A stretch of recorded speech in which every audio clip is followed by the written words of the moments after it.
from there? Yeah, sure. I'd be happy to. So thank you very much. I'm glad I can be here. Can everybody hear? No. No, I'm going to talk Do really you loud. want it, or do you want to, if you stand, it might help you project also. Sure. Hi. Okay. And maybe the lights. Should we pull back the lights? Yeah. Yeah. Well, I'll see everyone. Wendy has asked that we sort of have a small, kind of an opening statement, an opening position to kind of start off the debate and then have the conversation. And I wrote down a few thoughts that I have that will start and stir the debate. The first is that I should tell you what perspective I'm coming from. I'm very much in favor of big data. I wrote a book about it, so you'd think that I would.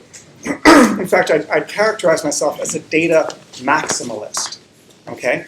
And I know that coming into this room, and particularly the way that the event has been framed, is sort of like walking into a pack of lions and being the Roman slave.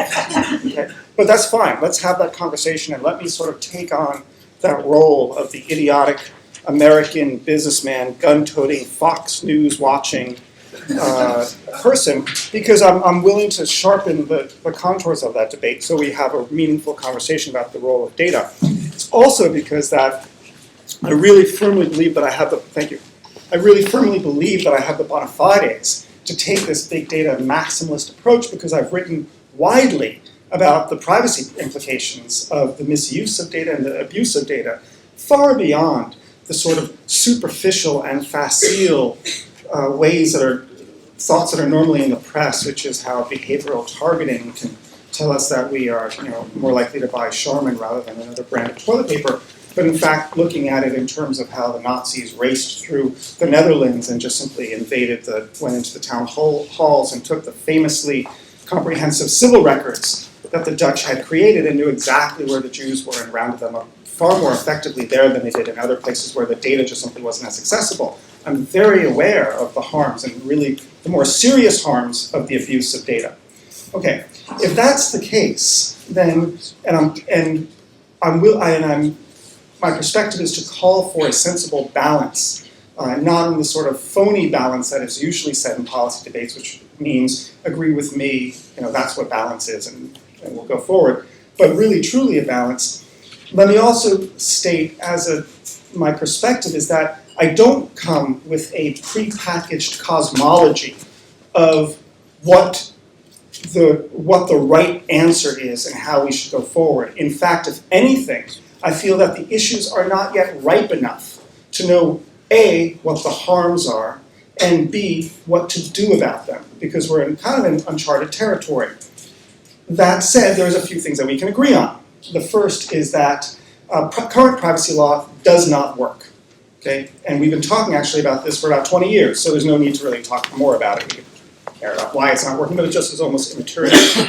The second thing, and it's getting less attention, is the idea that the principle that undergirds modern privacy law is flawed. And it's flawed because of the new potential uses in a world of big data in which we can do radically new things that we never could before, so that even if the harm of disclosure or misuse still exists and might be constant, the great benefits that we can get from the uses of data have probably increased orders of magnitude, and so we need to really rethink how we want to go forward, finding that proper balance.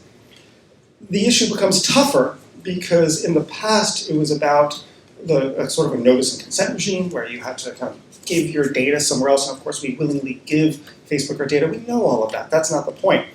The world we're headed into, which Wendy alluded to, is that we will have the passive collection of data. So an example is when we all walked in here, we did not have a camera that was monitoring us, that gave us, for example, access. We could imagine you could have, for a variety of reasons, a smoke detector that is able to have that is essentially a camera eye as well, to know where people are. That way, if there's a fire, it also knows if there's actually any live people, any individuals in this place.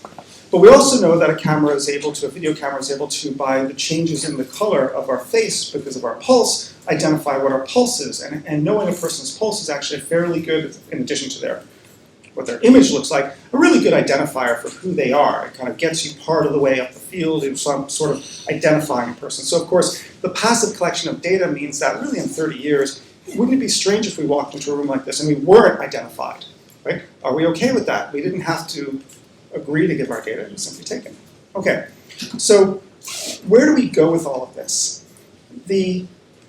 Maybe what we need to do is create a property right around our personal data, right? So that we treat our data about ourselves similar to the way that we treat other factors about ourselves. If someone harms us, our person, that's a problem. We have lots of property rights in other dimensions. Intellectual property rights were founded on the basis that we own our body and our thoughts, right? John Locke view of the world. And so maybe we need to do that. Now, of course, doing that sounds ludicrous at the same time, in part because, if anything, we've seen the problems of property rights. Too many property rights, intellectual property is a problem, and the world has shifted in a different direction towards open source, where we're actually finding the abolition or a zone free of property rights seems to be a more effective way to manage the economy in certain circumstances. Here's where it concludes. It seems like we don't just need to change the law, but we need to change the paradigm by which we even conceive of how law can work. And we've been there before, and we were there when it came to property rights and aviation. Up until around the 1910s, 1920s, when you had property in the United States, and I presume it's the same in Britain as well because our property rights were founded on British law, the actual wording of the deed, of the title, said that you owned it down to the center of the earth and through to the heavens, okay?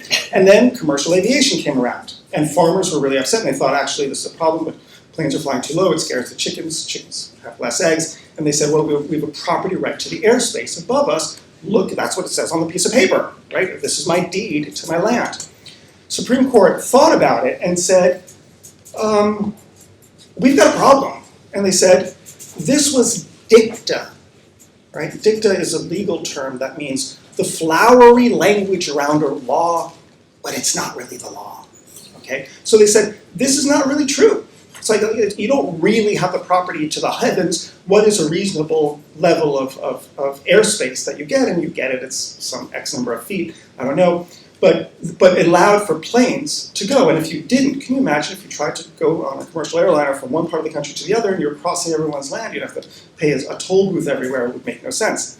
We probably need to think of this, of regulating privacy in the same way, that the very fundamental intellectual construct that we use, the paradigm with which we think about it, might indeed be broken. We might have to rethink what we want to do. Ultimately, it's not going to prevent government surveillance. That's a total separate barrel of fish entirely, but it's going to certainly allow us maybe to go forward and think about how we regulate privacy vis-a-vis the commercial sector. Those are some thoughts. Thanks. Can I ask you